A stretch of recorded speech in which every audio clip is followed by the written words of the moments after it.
Les IHM, interactions en machine, sont partout. Elles constituent une composante primordiale dans la plupart, pour ne pas dire tous les produits informatiques que nous utilisons quotidiennement.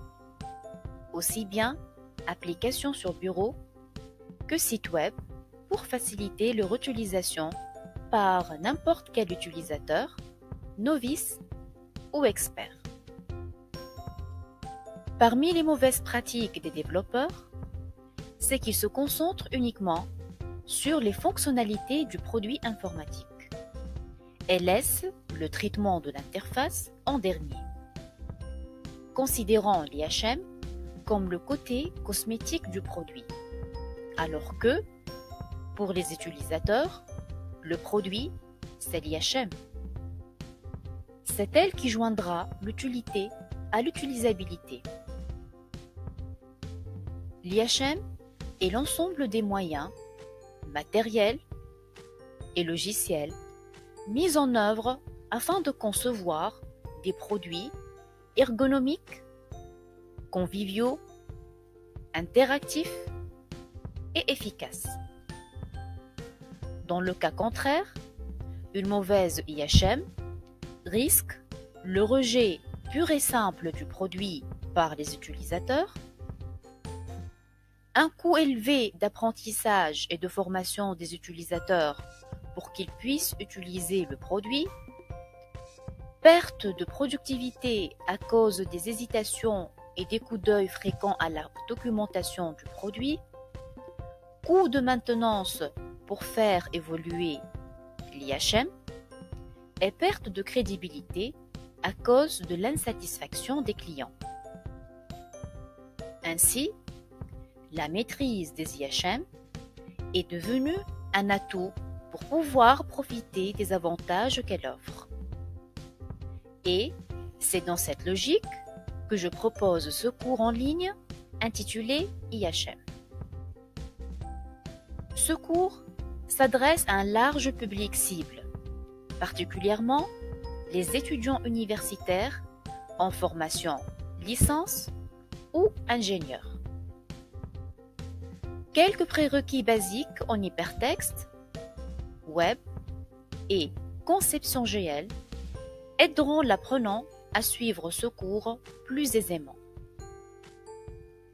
Ce cours va vous répondre, entre autres, à 4 principales questions.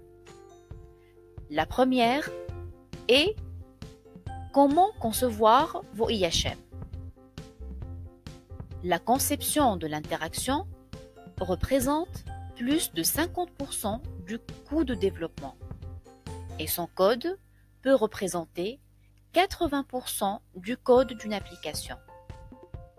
L'IHM, alors, n'est pas une simple opération esthétique de l'écran ou une affaire de goût, de bon sens ou d'intuition. Il faut par conséquent bien préparer la conception de l'IHM.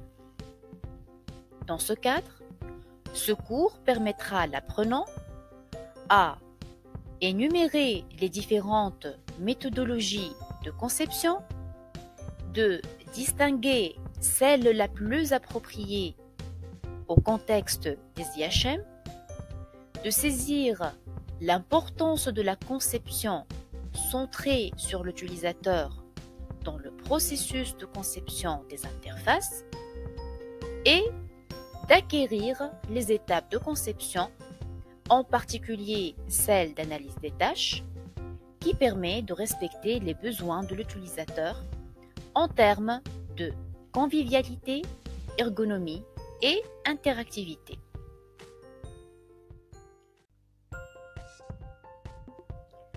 La seconde question à laquelle répondra ce cours est comment réussir aux IHM. En effet, l'un des facteurs de différenciation et de succès des produits informatiques passe par la qualité de l'interface homme-machine. À l'ère d'éthique, l'usage d'écran est quasi permanent, que ce soit à titre individuel, comme les ordinateurs personnels et les smartphones, ou à titre public comme les bornes de paiement et les distributeurs automatiques. Cette omniprésence d'écran oblige à développer des produits performants, faciles à utiliser, plus intuitifs et plus adaptés aux usagers selon le contexte, grand public ou professionnel par exemple.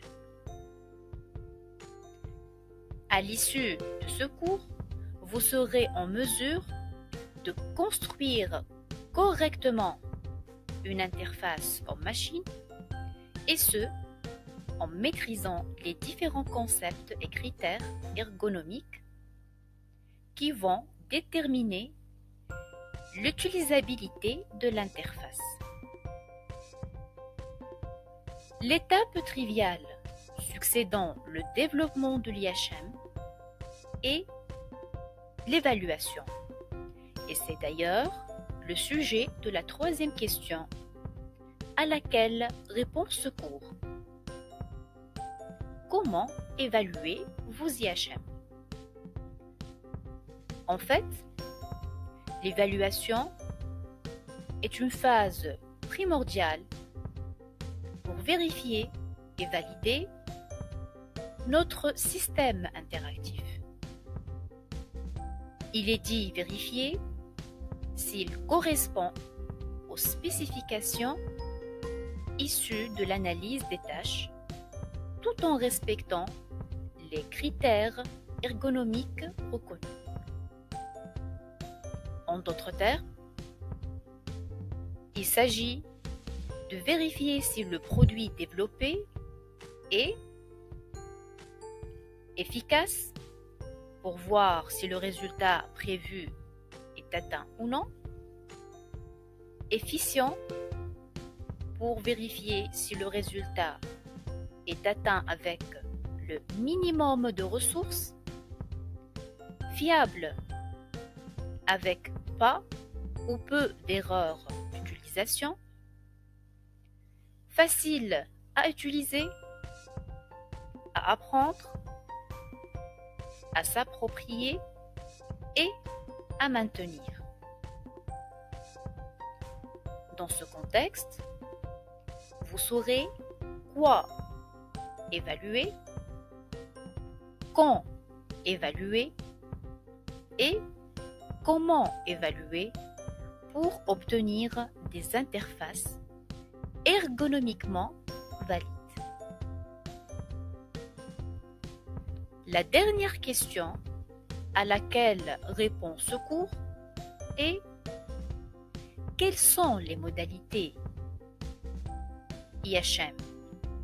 Là, nous nous concentrerons sur les toutes nouvelles technologies d'IHM, à savoir la réalité virtuelle, la réalité augmentée et leurs éventuels dérivés. Les concepts de réalité virtuelle et de réalité augmentée ont beau bénéficier d'une popularité relativement récente, particulièrement liée au développement incessant du matériel dédié. À l'issue de ce cours, l'apprenant saura définir la réalité virtuelle et celle augmentée et sera en mesure de différencier entre les deux, aussi bien en termes de terminologie que de mise en œuvre. À la fin du cours, l'apprenant ayant accompli toutes les activités demandées recevra une attestation de suivi avec succès. Il est temps alors de commencer le cours pour acquérir et maîtriser les concepts IHM. Inscrivez-vous au cours et soyez les bienvenus.